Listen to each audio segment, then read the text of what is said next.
Hi friends, welcome to our channel నేస్తం vlogs. ఈరోజు మన రెసిపీ బ్రెడ్ ఆమ్లెట్ అండి. బ్రెడ్ ఆమ్లెట్ని ఒకసారి ఈ స్టైల్లో చేసి చూడండి, పిల్లలు చాలా ఇష్టపడతారు. బ్రెడ్ ఆమ్లెట్ కోసం ఫస్ట్గా ఒక బౌల్లో 2 గుడ్లు కార్చుకోవాలి.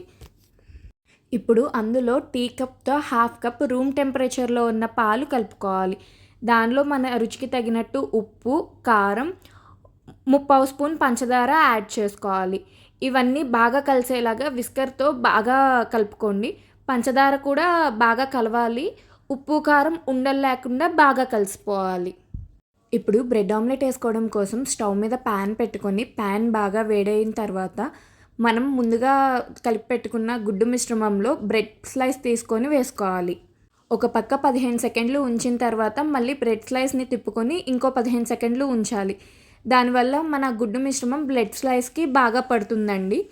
ఇప్పుడు దాన్ని ప్యాన్ మీద ఒక టేబుల్ స్పూన్ ఆయిల్ కానీ నెయ్యి కానీ వేసుకుని ప్యాన్కి స్ప్రెడ్ చేసుకొని దాని మీద మనము ఎగ్లో ముంచిపెట్టిన బ్రెడ్ని వేసుకోవాలి. ఇప్పుడు బ్రెడ్ని మధ్య మధ్యలో తిరగవేసుకుంటా ఆ 2 పక్కల మంచి గోల్డెన్ కలర్ వచ్చేటట్టు కాల్చుకోవాలండి.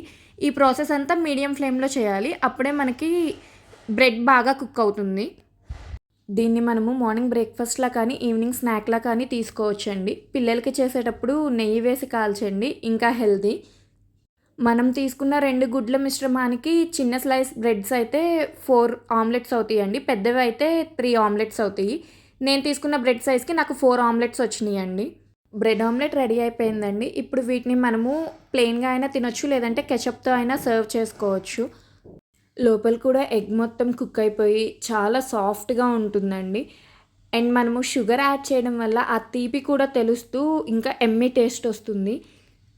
మీకు కనుక నా రెసిపీ నచ్చినట్లయితే ప్లీజ్ లైక్ చేయండి, మీ ఫ్రెండ్స్ అండ్ ఫ్యామిలీకి షేర్ చేయండి. And please subscribe to our channel నేస్తం వ్లాగ్స్.